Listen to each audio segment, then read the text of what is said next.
Astral projection versus lucid dreaming. The topic of astral projection and lucid dreaming is a perplexing one. Many people make unsubstantiated claims of knowing the in-depth meanings of these two terms. Lucid dreamers often have a preference for their talents and condone astral projection altogether. The same can be said for astral projectors.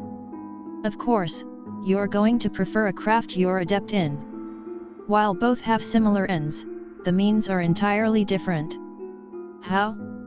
Let me explain to you in detail. What does astral projection mean? In astral projection, you helm your dreaming body consciously. You are completely aware of the entire process. For example, meditation entails entering into your dreaming body, without losing control of your senses. To be quite frank, meditation demands mind control, otherwise there's no point in the spiritual practice. You can take over your conscious body in many ways. Some people use the classic roping technique, in which they imagine themselves climbing upward on a rope, in an attempt to leave their body. The instead thing about astral projections is that you'll feel more attached to your physical body once you're out of your dreaming body. However, this isn't a possibility at all times. It is your predetermined destination that dictates your out-of-body experience. But, it's still something that is felt much more in astral projection than lucid dreaming. What does lucid dreaming mean?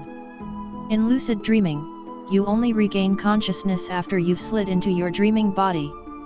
You have no clue as to how you ended up there. Your conscious mind only awakens at first sight of your dreaming body.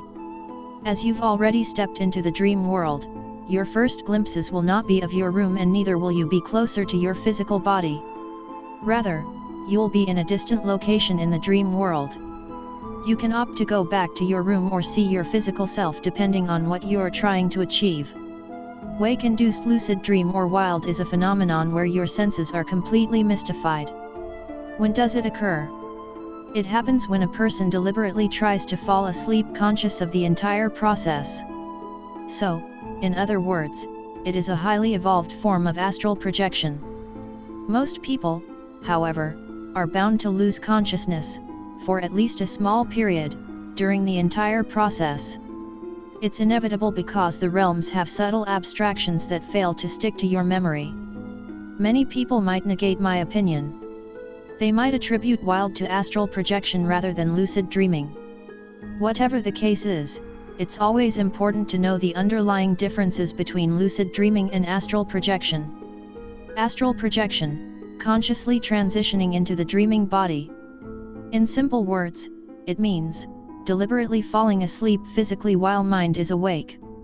Lucid dreaming, having no knowledge of the transition. Only realizing you're in the dream world when you're in it. And being able to control it as your will and wish. Remember, astral projection vs lucid dreaming is not a battle, it's an experience. Understanding them both can make the navigation of the dream world a breeze. Do you remember me?